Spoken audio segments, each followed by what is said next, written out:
മോശമായിട്ട് പറയുന്നതല്ല, അത് എന്റെ വ്യൂ ആണ്. ഞാൻ എപ്പോഴും ചൂണ്ടിക്കാണിക്കാറുണ്ട്, നീ ജീവിക്കണമെന്ന് എന്റെ മുന്നിൽ കള്ളം പറയരുത്.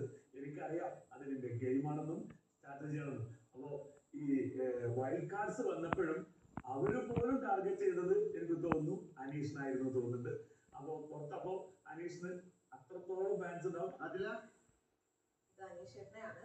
കാരണം വന്നപ്പോ ഒരു ഭയങ്കര ഒരു പിടിവാശിയും ഒരു എന്താ പറയാ ഒരു സെറ്റ് ഓഫ് റൂൾസ് കീപ്പ് ചെയ്ത് പോകുന്ന ഒരു മനുഷ്യനായിട്ട് വന്നു. പിന്നെ കുറച്ചധികം ടൈം എടുത്തിട്ടാണെങ്കിൽ അത് അയഞ്ഞ് ഒരു എന്താ പറയാ ഒന്നും കൂടി ഈസിലി ആക്സസ് ചെയ്യാൻ പറ്റുന്ന അല്ലെങ്കിൽ ഒന്നും കൂടെ വൃത്തിക്ക് എക്സ്പ്രസ് ചെയ്യാൻ പറ്റുന്ന ഒരു മനുഷ്യനായി ഇപ്പോൾ അനീഷേട്ടൻ മാറിയിട്ടുണ്ട്.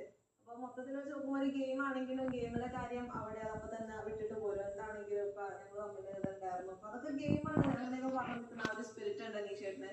പിന്നെ ഇവിടെ വന്നപ്പോഴാണെങ്കിൽ അടുത്ത് കോമണർ കാർഡൊക്കെ എടുക്കുമെങ്കിലും ആളുടെ ഉള്ളിൻ്റെ ഉള്ളില് ഒരു നല്ല വ്യക്തിത്വമാണെന്ന് എനിക്ക് തോന്നിയിട്ടുണ്ട്. ആ ഒരു ഇമ്പാക്ട് എന്നും ജനങ്ങളിൽ ഓർത്തിരിക്കാനും നമ്മളിലും ആ എന്താ പറയാ പഴയ കാര്യങ്ങളൊക്കെ ഇപ്പൊ ആലോചിക്കുമ്പോൾ തമാശയായിട്ട് തോന്നലുണ്ട്. അപ്പൊ ആ ഒരു ഇമ്പാക്ട് ഉണ്ടാക്കിയത് എനിക്ക് എല്ലാ അർത്ഥത്തിലും അനീഷേട്ടൻ ആയിട്ട് തോന്നിയിട്ടുണ്ട്. അങ്ങനെയാണ് കാര്യങ്ങളൊക്കെ. നമുക്ക് ചെറിയൊരു ബ്രേക്ക് എടുത്താലോ?